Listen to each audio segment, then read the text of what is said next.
Cuando se suministra energía a un líquido, este incrementará su temperatura hasta alcanzar el punto de ebullición. A partir de allí se dará un cambio de fase a temperatura constante. También es posible afirmar que la temperatura de ebullición que una sustancia alcanza es una función de la presión absoluta. Para el caso de calentar agua en un recipiente abierto, la temperatura a la que huye depende de la presión atmosférica del lugar. En la medida que la presión aumenta, mayor será la temperatura de ebullición.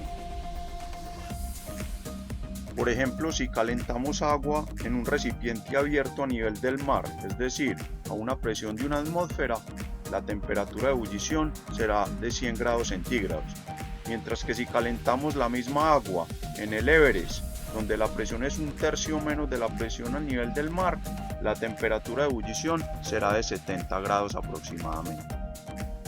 Por el contrario, si calentamos agua en un lugar por debajo del nivel del mar, donde la presión sea superior a una atmósfera, la temperatura de ebullición será superior a los 100 grados centígrados.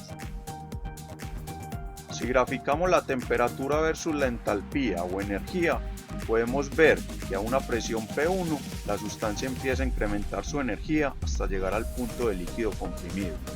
En este punto se empieza a dar un cambio de fase a temperatura constante. Esta es considerada la temperatura de ebullición. Cuando toda la sustancia pasa a estado gaseoso, se dice que la energía absoluta es la entalpía de vapor.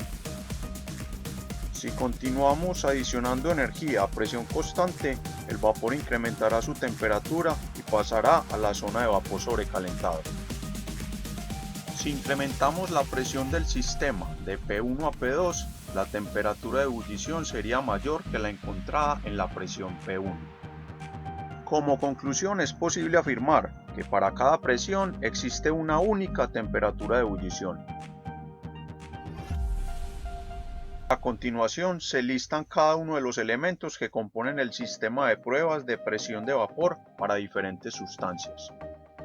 El equipo completo para pruebas de presión de vapor está compuesto por bomba de vacío e interruptor. Estas permiten accionar y generar vacío al sistema, específicamente a la sustancia que está alojada en el balón portamuestras.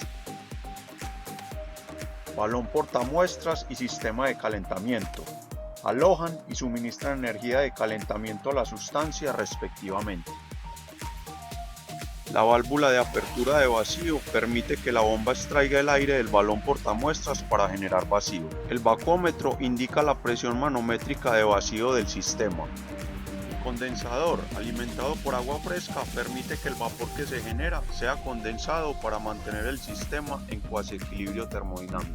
El sistema de alimentación de agua permite regular la entrada de agua al condensador y al enfriador de la bomba de vacío. Registrador de temperatura y termopar tienen como función medir la temperatura de ebullición para cada una de las presiones ajustadas en el sistema.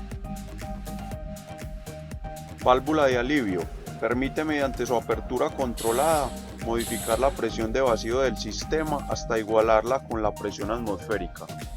Los instrumentos de medición necesarios para la experimentación son vacuómetro para medir la presión manométrica de vacío y termopar y registrador para determinar la temperatura de ebullición a la presión del sistema. El procedimiento de experimentación está compuesto por los siguientes pasos. Abrir las dos válvulas de entrada de agua que dan paso a condensador y a sistema de enfriamiento de bomba de vacío. Cerrar la válvula de alivio y abrir la válvula que conecta la bomba de vacío y el balón donde está la muestra. Accionar el interruptor que enciende la bomba de vacío. En la medida que la bomba extrae el aire, el vacuómetro irá mostrando el incremento de la presión de vacío. Dejar la bomba de vacío encendida hasta lograr la presión deseada. Para nuestro caso, al alcanzar menos 16 pulgadas de mercurio, se procede a cerrar la válvula que conecta la bomba de vacío con el balón portamuestras y se apaga la bomba de vacío. Una vez ajustada la presión inicial, se encienden las resistencias eléctricas que aportan calor al sistema. Dejar calentar la muestra hasta que llegue a la temperatura de ebullición o saturación a la presión manométrica de menos 16 pulgadas de mercurio. El registrador de temperatura mostrará un valor máximo y mínimo que oscila en el tiempo. El valor promedio de este rango se toma como la temperatura de cuasi equilibrio y como valor de temperatura de ebullición a esa presión. Según la medición, registrar el primer valor de temperatura de saturación para la presión de menos 16 pulgadas de mercurio.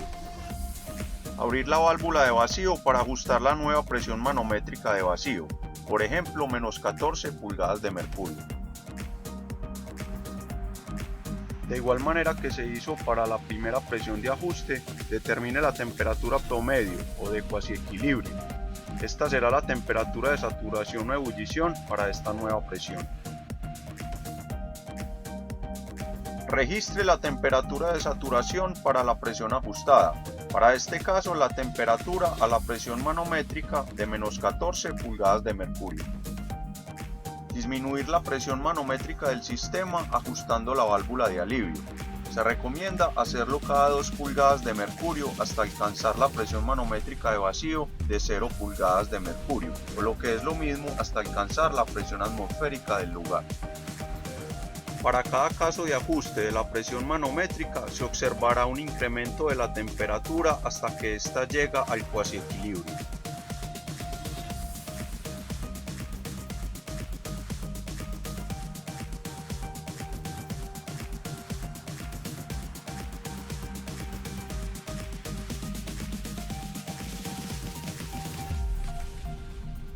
Pasados los minutos podrá notarse la ebullición de la sustancia, que para nuestro caso es agua, y esta se dará a la temperatura de saturación o cuasi equilibrio.